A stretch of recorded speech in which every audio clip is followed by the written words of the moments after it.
بسم اللہ الرحمن الرحیم۔ السلام علیکم ناظرین، میرا نام عرفاق میر ہے اور آپ میرا آفیشیل یوٹیوب اور فیس بک چینل دیکھ رہے ہیں۔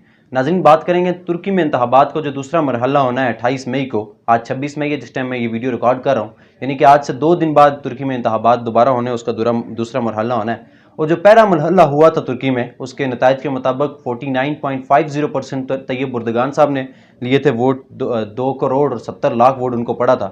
اور اس کے بعد جو دوسرے نمبر پر تھے، جن کو 5 پارٹیز کی حمایت حاصل تھی، کمال کلیج داروغلو صاحب، ان کو 44.89% ووٹ پڑے تھے۔ اور اس کے بعد کیونکہ ترکی کے انتخابات کا جو پروسیجر ہے، شیڈیول ہے، وہ یہی ہے کہ 50% ووٹ آپ کو لینے ہی لینے ہیں ترکی کا صدر بننے کے لیے۔ تو اس حوالے سے آج اس کے اوپر بات کروں گا کہ 28 مئی کے حوالے سے کیا اپڈیٹ ہمارے پاس پہنچی ہے اور نئی جو ڈیولپمنٹس ہوئی ہیں سلیکشن کے حوالے سے، اس کے اوپر بات کروں گا۔ سب سے پہلے میں نے 2 دن پہلے ایک ویڈیو میں آپ تذکرہ کیا تھا، سنان اوغان صاحب نے ایک حمایت کر دی ہے طیب اردگان صاحب کی، جس سے اب یہ میڈیا رپورٹ سے کہہ رہی ہیں کہ ان کا پلڑا بہت زیادہ حاوی ہو چکا ہے۔ 2-3 خوشخبریاں ہیں ترکی کی عوام کے لیے، اور طیب اردگان صاحب کے لیے بھی ایک ہے۔ اور طیب اردگان صاحب نے ایک خطاب کیا ہے، اس میں انہوں نے ترکی کی عوام کے لیے 2 بڑی خوشخبریوں کا اعلان کر دیا ہے۔ اور ترکی کو آئندہ اگر وہ صدر بنتے، جو کہ وہ دکھائی دے رہے ہیں کہ وہ بننے جا رہے ہیں، تو اس حوالے سے انہوں نے بہت بڑے اعلانات کیے ہیں۔ اور ترکی کے حوالے سے 2 اہم خوشخبریاں، اس کے اوپر بات کروں گا۔ آپ سے گزارش ہوگی میرے چینل کو سبسکرائب کر لیں، ساتھ لگے بیل آئیکن کو بھی پریس کر لیں۔ اور اگر یہ ویڈیو آپ ہمارے فیس بک پیج کے اوپر دیکھ رہے ہیں تو گزارش ہوگی پیج کو بھی ضرور فالو کیجیے گا، تاکہ آپ تک ہماری ساری اپڈیٹ بر وقت پہنچتی رہے۔ ناظرین، کل کے دن ترکی میں ایک بیلسٹک میزائل کا تجربہ کیا گیا ہے، اور جس کا نام تیفون تھا۔ اس کا یہ دوسرا تجربہ ہے۔ پہلا جو تجربہ اس کا کیا گیا تھا 22 اکتوبر 2022 کو ہوا تھا۔ اور یہ طیب اردگان صاحب کیونکہ پچھلے 20 سال سے اقتدار میں وہاں پر موجود ہیں، اور انہوں نے ترکی کو ایک بار پھر ایک یو ٹرن ترکی کی معیشت میں، ترکی کی ثقافت میں لگوایا تھا، اور اسلام کی طرف وہ لے کے آ رہے ہیں، اور ترکی ایک بڑھتی ہوئی معاشی طاقت بھی بنی ہے۔ لیکن اس کے ساتھ ساتھ اب ترکی ایک ایٹمی پاور بھی بننے جا رہا ہے، اور جس کا تجربہ انہوں نے کر دیا ہے۔ اور ان کا یہ پہلا جو بیلسٹک میزائل ہے، اس کا تجربہ کیا گیا ہے ریزے آرتوین جو علاقہ ہے، وہاں سے اس کا تجربہ کیا گیا۔ پہلے بھی کیا تھا، لیکن ابھی دوبارہ اس کا دوسرا کامیاب تجربہ ہے، جو کہ طیب اردگان صاحب کی گورنمنٹ میں ہی ہوا تھا۔ اب اس کے اوپر طیب اردگان صاحب نے ایک قوم کو مبارکباد دی ہے، اور یہ ایک بہت بڑا ایک یو ٹرن ثابت ہو رہا ہے، ایک نئی ڈیولپمنٹ ثابت ہو رہی ہے اس خطے کے لیے کہ اسلامی ممالک کی دوسری ایٹمی طاقت بننے جا رہا ہے ترکی۔ اور جو انہیں میزائل جس کا نام تیفون ہے، اس کا جو تجربہ کیا ہے، اس کو جو رینج بنتی ہے 1000 کلومیٹر ہے، اور اس کا نام تیفون رکھا گیا۔ اس کا پہلا جو میں نے آپ کو بتا دیا تجربہ آج سے 1 سال پہلے ہوا تھا، اور اس کی جو رینج ہے 1000 کلومیٹر۔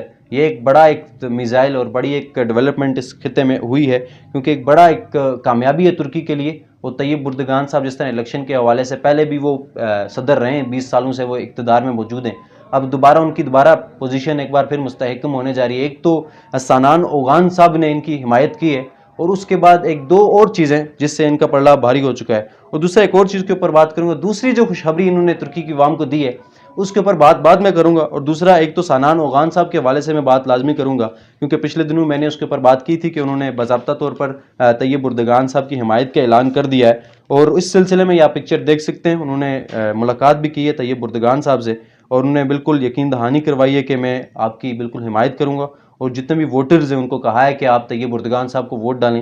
اور یہ عطا اتحاد ہے وہاں پر ترکی میں، اس کی یہ حمایت یافتہ امیدوار ہیں سنان اوغان صاحب، جن کو 5% ووٹ پڑے، اور یہ بڑا امپیکٹ کریٹ کرے گا اس کلوز کانٹیکسٹ میں، کیونکہ اتنا بڑا فرق نہیں ہے، کیونکہ 5 پارٹیز کی اگر حمایت حاصل ہے کمال کلیج داروغلو صاحب کو، لیکن ان کے 44% نمبر ہیں، یعنی کہ ووٹس ہیں، اور وہیں پر طیب اردگان صاحب 49.50% ووٹ ہیں ان کے، یعنی کہ پہلے تو وہ لیڈ پر ہیں ہی ہیں، اور ساتھ اگر ان کو یہ حمایت مل گئی ہے، اور اس کے بعد ملاقات بھی ہو گئی ہے جس کے اوپر انہوں نے تفصیلی گفتگو کی، کن معاملات کے اوپر اتحاد کیا گیا اس کے اوپر بھی انہوں نے بات کی، میں نے تفصیلی ویڈیوز کے اوپر بنائی ہے، وہ بھی آپ دیکھ لیجئے گا۔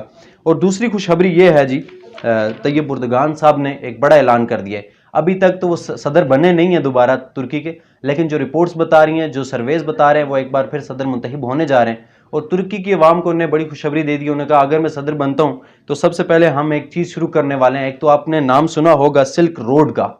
اب یہ سلک روڈ کیا ہے؟ ایک تو پاکستان اور چائنا کے درمیان ایک سی پیک کے نام سے بھی ایک معاہدہ، ایک اقتصادی راہداری ہے، لیکن سلک روڈ پاکستان میں ہے، جو یہ وسطی جو ایشیا ہے اس حوالے سے پاکستان کو جوڑے گا، اور یہ روڈ پاکستان پورے میں پھیلے گی، اس سے پاکستان کو معاشی طور پہ بڑا فائدہ ہوگا۔ لیکن ترکی میں سلک روڈ نہیں بنائی گئی، بلکہ ترکی کے صدر طیب اردگان صاحب نے اعلان کیا کہ ہم سلک ریلوے لائن بنانے جا رہے ہیں، اور صرف پاکستان میں نہیں ہوگی بلکہ وسطی ایشیا میں نہیں ہوگی، بلکہ اس کا تھوڑا سا جو ڈائمنشنز ہیں وہ الگ ہے۔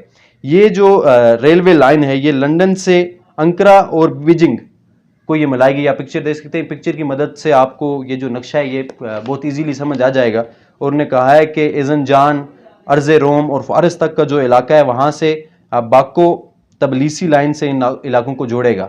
یعنی کہ پورا یہ جو مغربی ایریا سے یہ جو ترکی ملتا ہے یہ سارا علاقہ یہاں سے ان کو ایک روڈ ملے گی اور یہ بڑا امپیکٹ کریٹ کرے. ایک تو ترکی کے جو معاشی صورتحال کے حوالے سے یہ بڑا اہم ایک راہداری ایک منصوبہ ہے.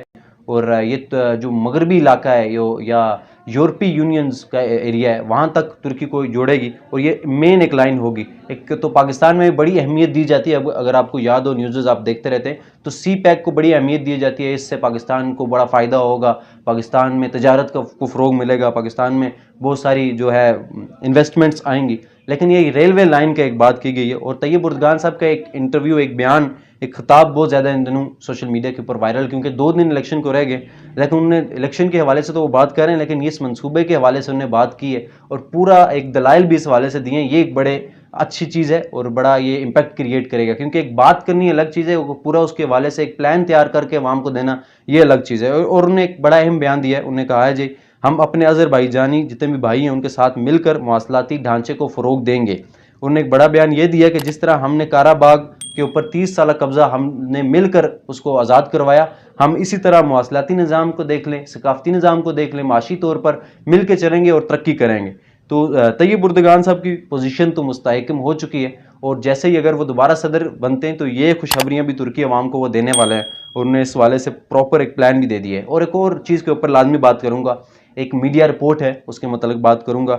ایک تو جو ان کا الیکشن, جس طرح پاکستان کے الیکشن کمیشن ہے جس طرح ان کا بھی ایک ادارہ ہے, اس کی رپورٹ کے مطابق 73 ممالک میں اوورسیز جو ترکش لوگ ہیں وہ بھی ووٹ کاسٹ کریں گے. ان کی ووٹنگ ہو چکی ہے اور 73 ممالک سے 5 لاکھ اوورسیز نے ووٹ کاسٹ کیے ہیں جن کو بالکل محفوظ طور پر لایا جائے گا اور ان کا جو رزلٹ وہ شو کیا جائے گا الیکشن یعنی کہ 28 مئی کو ہی. اور اس کے بعد جو سیکنڈ نمبر پر امیدوار آئے تھے کمال کلیل داروغلو صاحب, ان کی پارٹی کی طرف سے ایک بڑا متشدد ایک مظاہرہ کیا گیا. نیو یارک میں جب یہ ووٹ کاسٹ ہو رہے تھے, یعنی کہ ترکش ہاؤس میں نیو یارک میں یہ ووٹ جو اوورسیز ترکش تھے وہ کاسٹ کر رہے تھے, وہاں پر کمال کلیل داروغلو صاحب کی جو پارٹی ہے ان کے جتنے بھی کارکنان تھے وہاں پر انہوں نے طیب اردگان صاحب کے خلاف نعرے بازی بھی کی اور جو وہاں پر ترکش ہاؤس تھا اس کو توڑا, وہاں پر شیشے توڑے, وہاں پر جتنا بھی املاک تھا اس کو نقصان پہنچایا. طیب اردگان صاحب نے اس حوالے سے اہم بیان دے دیا ہے اور سب سے بڑا بیان تو ان کا مجھے یہ لگا کہ انہوں نے جو یورپی یونین ہے, یورپی ممالک ہیں, ان کے خلاف بالکل آنکھوں میں آنکھیں ڈال کر یہ بات کر دی ہے. جب بھی مسلمانوں کے یا ترکش لوگوں کی جانوں کا مسئلہ آتا ہے تو یہ بالکل خاموش اور بزدل بنے رہتے ہیں, اس کے اوپر بات نہیں کرتے. اور اس معاملے کے اوپر انہوں نے مذمت کی, انہوں نے کہا اس کے اوپر نیو یارک کے جو بھی جتنے بھی لوگ ہیں مغربی ممالک ہیں ان کو بھی بات کرنی چاہیے. اور دوسرا انہوں نے کہا ان کو اگر کمال کلیل داروغلو صاحب کی پارٹی کو اب شکست بالکل واضح نظر آ رہی ہے تو اب یہ اوچھے ہتھ کنڈے اپنا رہے ہیں تو اس سے ان کو باز رہنا چاہیے. ناظرین یہ اپڈیٹ ہے اور دوسرا الیکشن کے حوالے سے بھی اپڈیٹ آپ کو دیتا رہوں گا. آپ سے گزارش ہوگی میرے چینل کو سبسکرائب کر لیں, ساتھ لگے بیل آئیکن کو بھی پریس کر لیں. اور اگر یہ ویڈیو آپ کو اگر پسند آئی ہو تو ضرور لائک, کمنٹ اور شیئر کیجیے گا. مجھے اجازت دیجیے, اللہ حافظ.